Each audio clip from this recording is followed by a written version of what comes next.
Selama ini teman-teman ASN merasa ribet, ngurus pensiun repot, ngurus kenaikan pangkat repot dan lain-lain. Dan ini sudah kita pangkas ya.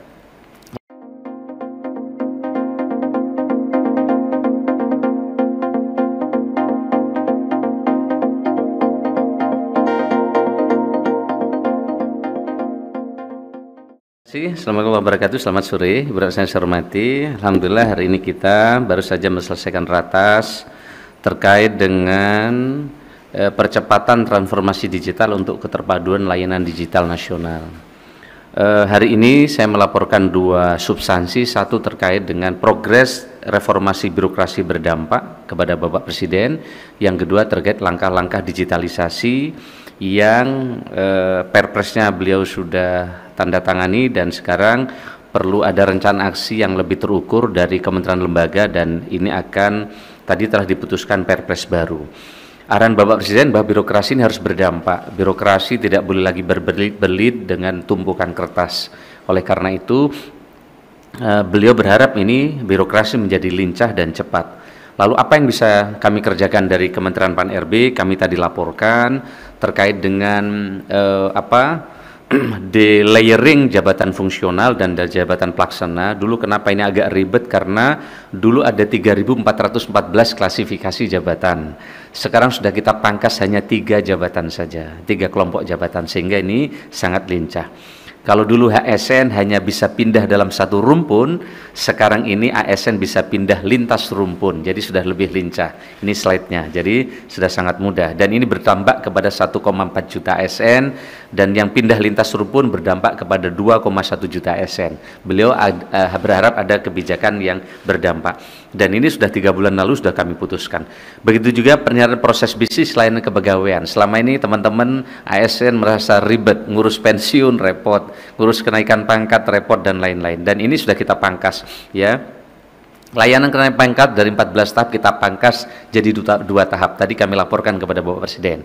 Ini dikerjakan oleh teman-teman BKN. Layanan pensiun dari 8 tahap sekarang tinggal 3 tahap. Layanan pindah instansi dari 11 tahap sekarang menjadi 3 tahap. Ini contoh yang diharapkan oleh Bapak Presiden yang segera dieksekusi oleh Kementerian Lembaga, khususnya Kemenpan RB terkait dengan layanan kepegawaian. Begitu juga di LAN, kami terus berkoordinasi. Ini ada pemangkasan layanan penyelenggaraan pelatihan next dari 16 tahap sekarang 5 tahap. Layanan akreditasi lembaga penyelenggara pelatihan dulu 10 tahap jadi 4 tahap, dan seterusnya, termasuk layanan fasilitasi pengembangan kompetensi dari 8 tahap sekarang menjadi 3 tahap. Inilah pemangkasan-pemangkasan yang kami kerjakan. Bapak sekalian saya hormati, dampak penyerahan proses bisnis layanan pengembangan kompetensi ASN terjadi simplifikasi. Begitu juga layanan proses bisnis layanan kepegawaian, dulu ada 11 tahap, next sekarang kami pangkas jadi 3 tahap. Ini kami laporkan kepada Bapak Presiden. Begitu juga dulu kenaikan pangkat setahun hanya 2 kali, sehingga kalau tidak bisa ngurus tahun ini bisa tahun depan. Nah sekarang atas saran Bapak Presiden kami proses bersama Menteri Keuangan, sekarang setahun BKN telah mulai tahun ini menyelenggarakan bahwa kenaikan pangkat setahun ada 6 kali, sehingga mempermudah proses bagi teman-teman ASN untuk melakukan kenaikan pangkat. Penyerahan regulasi ASN, next kami sudah sedang bekerja keras dengan 1 PP ASN. Ini nanti dari yang lama ke yang baru akan jalan. Next terkait dengan penyerahan regulasi ASN, kami sedang menyelesaikan 1000 PP sekarang. 1 PP yang akan nanti menggabungkan 1031 aturan tentang ASN.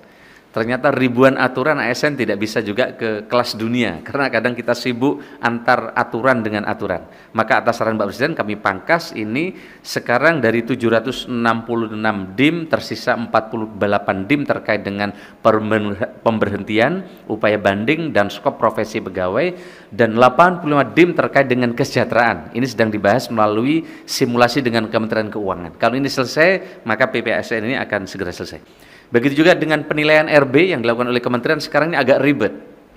Kenapa?